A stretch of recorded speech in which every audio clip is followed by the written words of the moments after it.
Hi friends, வணக்கம். இந்த video என்ன பார்க்கலாம்னா, பாலிட்டிலேருந்து ஒரு இம்பார்ட்டன்ட் கொஸ்டின் பார்க்கலாம். ஃபஸ்ட்டு பார்த்தீங்கன்னா, உள்ளாட்சி தேர்தல்களில் 1/3 இடங்களை பெண்களுக்கு வழங்க வேண்டும் அப்படின்னு சொல்கிறாங்க. அதே அடுத்த லைனில் பாருங்கள், தமிழ்நாட்டில் 2016ஆம் ஆண்டு முதல் 50% இடம் பெண்களுக்கு வழங்கப்பட்டுள்ளது அப்படின்றாங்க. ஸோ இப்போ இது வந்து என்ன சொல்ல வராங்கன்னா, இப்போ உள்ளாட்சி தேர்தலில் 1/3 கொடுக்கணும். அது மட்டும் இல்லாமல் 1/3 கம்பல்சரி கொடுத்தாங்கன்னா அதுக்கு மேலே அந்தந்த மாநில அரசு எவ்வளோ வேணால் கொடுக்கலாம். அதுதான் வந்து மீனிங். ஸோ அதைப்படி தான் பார்த்தீங்கன்னாக்கும் நம்ம வந்து 2016 30% கம்பல்சரி கொடுத்துறோம். அதுக்கு மேலே 20% வந்து இடஒதுக்கீடு கொடுக்குறோம்.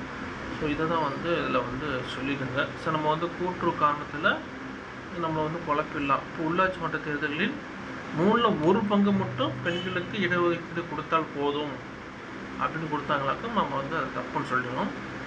1/3 ப்ளஸ் அதுக்கு மேலே கொடுக்குவதற்கு மாநில அரசுக்கு அதிகாரம் உள்ளது. ஸோ அதை தான் பார்த்துங்க. ஸோ இந்த வீடியோ பிடிச்ச லைக் பண்ணுங்கள். Thank you friends.